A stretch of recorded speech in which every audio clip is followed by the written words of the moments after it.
Boa noite, pessoal. Nossa quarta aula aqui sobre o sócio-interacionismo de Vygotsky.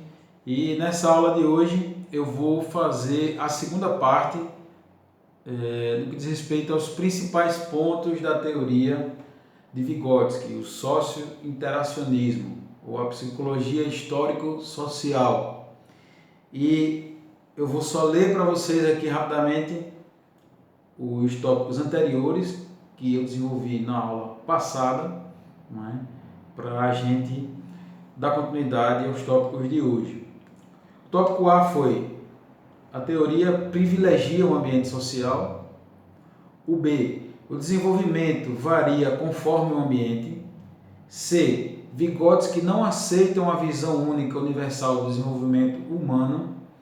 D: a relação homem-mundo é uma relação mediada por instrumentos, que são os símbolos, né? Instrumentos ou símbolos. E ponto E: desenvolvimento e aprendizagem são processos que se influenciam reciprocamente. Quanto mais aprendizagem, mais desenvolvimento. No tópico F, né, que é que Vygotsky traz para a gente, ele diz o seguinte, né? A linguagem tem uma função central no desenvolvimento cognitivo. Com a aquisição da linguagem, modificam-se todos os processos mentais. A linguagem é fator de interação social. Eu não me recordo agora se falei sobre linguagem na primeira ou na segunda aula, né? Mas a linguagem ela é muito importante, ela realmente tem uma centralidade no desenvolvimento do sujeito, mais do que isso, no modo como ele interage com o ambiente. Né? Ele interage através da linguagem. Porém, essa linguagem não é apenas a linguagem falada, é a linguagem corporal, é a linguagem escrita, são os gestos. Né? Então, a comunicação, ela necessariamente passa pela linguagem, independente de qual seja a linguagem que a gente utiliza. E Vygotsky vai falar dessa centralidade no que diz respeito ao desenvolvimento cognitivo. Como vocês estão ainda no primeiro período de pedagogia, talvez não tenha tido ainda muita aproximação com esse termo, né, cognitivo, mas cognição diz respeito aos processos de aprendizagem, como você recebe e apreende um conteúdo, uma ideia, ou como se desenvolve, né, o seu aparelho mental, como você aprende, como desenvolve o seu psiquismo. Tudo isso está ligado à cognição. Né? A cognição. Então, a cognição ela tem esse processo de relação estreita, né, com a linguagem, né? E ela faz também com que os processos mentais possam ir se modificando. Né? Eu dei um exemplo na aula passada da criança desenvolvendo as suas habilidades sociais na escola, sobretudo crianças bem pequenas. Né? E a gente pode pensar também que essa criança, através da modificação dessa linguagem, eu dei o exemplo da criança no início da escola, tal, mas se a gente pensar, por exemplo, o adolescente, ele vai estar num outro contexto de linguagem. Aliás, essa questão do uso, né, de mídias, o uso da tecnologia, tal, o professor ele realmente precisa estar atento a isso, e os pais também, ou seja, essa ideia de simplesmente dizer para o menino que não esteja muito tempo no celular, ela não se sustenta. E eu costumo fazer as reflexões, assim, algumas reflexões com os alunos, né, e com pais em atendimento, por exemplo, que é o seguinte: nós questionamos e criticamos e reclamamos das crianças que estão muito no celular, mas o que a gente está oferecendo para elas para estar no lugar desse celular? Será que a gente tem a disposição de chegar no final de semana e ir para uma praça, ir para um parque e comer pipoca? Será? Ou será que a gente chega no final de semana, está cansado, quer mais assistir um filme, ou dar uma pedalada, passear, assar uma carne? Não é? Então, quer dizer, o que a gente apresenta para a criança enquanto alternativa? Isso é uma questão que realmente é digna de reflexão e, sobretudo, de ação, né? Não adianta a gente só refletir, ficar no plano das ideias e aquilo não ter o sentido prático. O ponto G, né? A letra G aqui desse ponto de Vygotsky vai dizer o quê? Pensamento e linguagem procedem de raízes genéticas diferentes, porém, ao longo do desenvolvimento, se juntam e se separam repetidas vezes, né? Então, aqui a gente tem o acréscimo, assim, vamos dizer, literal do termo pensamento, né? Junto com a linguagem. E falei acima, quase agora, sobre cognição. Cognição também tem a ver com o pensamento, né? Os processos cognitivos, a relação. Quem tiver aí interesse, gente, de entender um pouco mais isso, é interessante você procurar aprender algo sobre a terapia cognitivo-comportamental, né? É uma área, digamos assim, mais recente, né? E nem por isso menos estruturada, teoricamente, naturalmente, mas é uma área da psicologia que vai destacar, sobretudo no processo de psicoterapia, a relação que existe entre pensamentos e sentimentos, né? A influência, essa reciprocidade, a influência de um sobre o outro. O que muitas vezes a gente vê no consultório é uma questão do pensamento, vamos dizer assim, invasivo. Aquelas pessoas que pensam tanto que isso realmente chega a atrapalhá-las. Eu não quero entrar aqui, né, numa discussão sobre dificuldades emocionais, transtornos mentais, essa coisa, porque não é o nosso foco aqui, né? Mas o que é que a gente percebe? A gente percebe que, de alguma forma, as pessoas são meio que vítimas de uma sociedade que privilegia demais o pensamento e esquece do corpo. Esquece da relação que há entre o corpo físico, o corpo biológico, que não é mente, com o mental, com o emocional, não é? Então, às vezes, alguém pode ter um pensamento acelerado para não ter contato consigo mesmo, para fugir dos seus sentimentos, não é? Mas aqui, Vygotsky não está tratando disso, ele está falando da questão da relação entre o pensamento e a linguagem, ou seja, o que você pensa e que você... Vamos pensar a criancinha pequena ali, né? O que ela pensa, o que ela traz para o ambiente, e ainda nesse processo educacional é extraordinário. Quer dizer, quem tem filho, sobretudo, sabe como é isso. Quer dizer, você vê ali a criança vai para aquela primeira aula, tal, etc., e aí começa a aprender coisas, e aí ela entra naquela fase mais de curiosidade, e ela gosta de compartilhar os conteúdos, né, com os pais. E uma dica importante até que eu dou, gente, é assim: quando você for buscar seu filho na escola, ou quando ele chegar da escola, ainda que você esteja muito cansado, preocupado, estressado, com dívida, o que seja, você pergunta para ela como foi a aula, né? Pergunte como foi, qual foi que ela estudou, se foi legal, se aprendeu, se não aprendeu. É uma maneira de você participar do processo, né? Não adianta esperar que a escola faça mágica, não adianta delegar à escola as funções que são nossas enquanto pais, né? Então, se você participa da vida do seu filho, o seu filho vai ser outra pessoa. Se você é distante totalmente do seu filho, eu realmente tenho um pouco de dificuldade de entender as pessoas que, quando dizem no consultório, né, aqui no atendimento, dizem assim: eu não tive amor. Aí, quando a pessoa diz assim: eu não tive amor de pai, então por isso. Ou então uma mulher que diz assim: não, porque o meu marido ele não teve amor de pai, não teve amor de mãe, então quem não tem não pode dar. Uma coisa até meio clichê, né? Assim, mas enfim. Mas eu fico com uma certa dificuldade de entender como é que podem existir, né, pais que não abraçam seus filhos, né? Eu garanto uma coisa: se você abraçar seu filho, ele vai ser uma pessoa melhor e você também. Sobretudo nesse tempo agora que a gente não está podendo abraçar outras pessoas, né?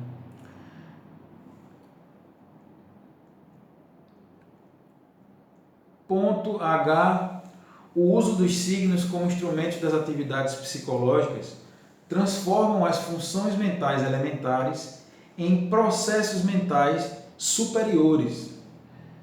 E aí, quais são esses processos mentais superiores? São as ações conscientemente controladas, a atenção voluntária, a memorização ativa, o pensamento abstrato, o comportamento intencional e a capacidade para a solução de problemas. Esses itens aqui realmente dariam uma aula, né, inteira, mas eu vou me esforçar para ser breve, né? Porque veja, ele está partindo do elementar, né, das funções mentais elementares, ou as reflexas automatizadas, né, e disso progredindo, podemos dizer assim, para processos mentais, né, superiores. Então, ações conscientemente controladas. Então, quando eu digo para você que participe da vida do seu filho e o abrace, né, e isso faz sentido para você, você pode amanhã, ou até depois de assistir essa aula, esse vídeo, você pode conscientemente ir abraçar seu filho, você lembrar, poxa, o professor falou lá, aquele psicanalista lá falou de abraçar o filho e tal, e você conscientemente vai controlar aquela ação, você vai direcionar para um determinado objetivo, né? Atenção voluntária, minha gente, um dos problemas grandes que nós temos hoje em dia é a falta de atenção, né? A falta de atenção, essa coisa da gente estar sempre correndo, não sei o que lá, e distraído e tal. Aliás, eu vejo em provas, né, que os alunos às vezes não desenvolvem bem uma questão, porque não leem corretamente o enunciado, né? Então, se eu chego numa prova e digo assim, qual a sua opinião, foi até uma questão de prova nossa, né?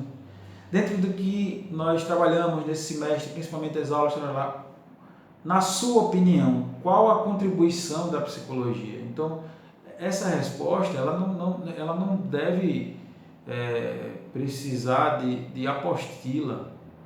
A sua opinião é a sua opinião. Você pode chegar e dizer, uma vez eu achei muito bacana que eu perguntei assim, qual a utilidade está sendo desse conteúdo, tal. Não era uma aula de psicologia, era uma outra aula, e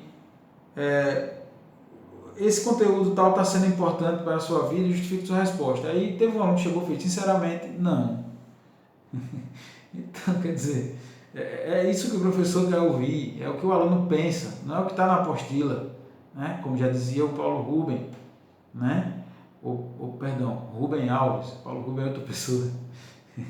Enfim, então quer dizer, a atenção ela é importante, gente, ela é muito importante. Às vezes por falta de atenção você tropeça numa coisa, você cai, né? Andando na rua com o celular assim como se fosse né? Uma pessoa de pouca inteligência. Então, enfim, vamos estar atento aí, porque a atenção ela é importante. Memorização ativa, né? Quer dizer, quando você quer realmente memorizar algo, né? O pensamento abstrato, a capacidade que a gente tem, o ser humano tem de abstrair, de imaginar uma situação. Isso a gente vê muito na psicologia do esporte, é uma matéria que eu venho estudando, né? Fiz formação e vou desenvolver agora meu trabalho de conclusão. E a gente vê o quê? Que um atleta, ele precisa, quando ele tem uma meta no esporte, ele precisa mentalizar essa meta. Mas mentalizar não é mentalizar simplesmente ficar ali sentado imaginando, né? É mentalizar assim, não, eu vou pedalar para tal lugar, eu vou chegar em tal cidade, eu vou pedalar não sei quantos mil metros, eu vou não sei o quê. O atleta, ele visualiza já chegando naquele lugar. Ele não chega, inclusive tem uma frase, né, que é bacana, que diz assim, o corpo alcança o que a mente acredita. Então, eu sou atleta amador, né, e às vezes assim, quando eu penso, não, eu vou correr até o Clementino, né, aqui em Penedo, e se eu pensar isso, né, saindo do centro histórico, subindo ladeira, calçada, aquele negócio todo, se eu pensar isso, eu não consigo ir 200 metros após o Clementino. Mas se eu sair e dizer, não, eu vou até a Santa, vou vir até aqui a Recriar e vou voltar para casa, vou até o Idemarton, então eu vou até lá, né? Então é a coisa de você é projetar uma realidade abstrata, mas que essa abstração ela vai fazer com que você tenha um comportamento e uma postura que lhe projeta para lá. Então não é simplesmente assim, eu pensei que eu vou chegar correndo e cheguei. Não, tem todo um processo, né, para que isso aconteça. Então vem ainda aí o comportamento intencional, né, e a capacidade de solução de problemas, né? A criança ela vai aprendendo a partir de problemas simples ali. Às vezes os pais questionam, né, e os teóricos questionam qual a importância da matemática, para que a criança vai utilizar isso e tal. Mas só o exercício de pensar, o exercício, né, do raciocínio lógico, né, dos números e tal, tudo isso contribui sim para o desenvolvimento da criança. Não existe uma matéria menos importante do que outra, não é? Todas têm o seu sentido, que não significa necessariamente que eu concorde com a maneira como isso é avaliado através de ENEMs e vestibulares, né? Mas isso é também outra questão para a gente abordar em outro momento. O indivíduo percebe e organiza o real através dos dados fornecidos pela cultura. Então, novamente aqui a cultura, né, como algo que vai influenciar profundamente no modo como a gente organiza a nossa realidade, no modo como a gente interpreta essa realidade. Então, alguém que vive num ambiente, existe um termo, né, na psicologia, da neurociência, chamado mindset. O mindset é a sua maneira de pensar, é o seu sistema de pensamento, é como você funciona, não é? Então, existem pessoas que têm um mindset de pessimismo, de estarem sempre dizendo, não vai dar certo, tal, etc. E terminando dando certo mesmo. Mas outros são otimistas e trabalham e vão lá e correm atrás e fazem realmente a coisa acontecer. Então, tudo isso tem a ver, né, com também o modo como a gente internaliza essa cultura e o que a gente consome enquanto informações também. Então, se a gente ficar o tempo todo, o dia inteiro, ouvindo só coisa de pandemia, à noite a gente está surtado, à noite a gente não dorme, né? A gente vai ter depressão, ansiedade. Não significa que se a pessoa não assistir, ela vai estar livre disso, né? Mas são escolhas, né, que a gente precisa fazer. Ponto J, para finalizar, os sistemas de representação e linguagem constituem os instrumentos psicológicos que fazem a mediação entre o indivíduo e o mundo. Esse ponto realmente é o que abre para a próxima aula, onde a gente vai falar da zona de desenvolvimento proximal, um conceito, né, fundamental, estrutural da teoria de Vygotsky, que fala justamente sobre a relação do sujeito com o mundo, né, e como o professor contribui para esse processo, para que essa relação, né, através da linguagem, através dos instrumentos todos, ela possa ser saudável, ela possa ser produtiva para o ser humano e, sobretudo, para as crianças.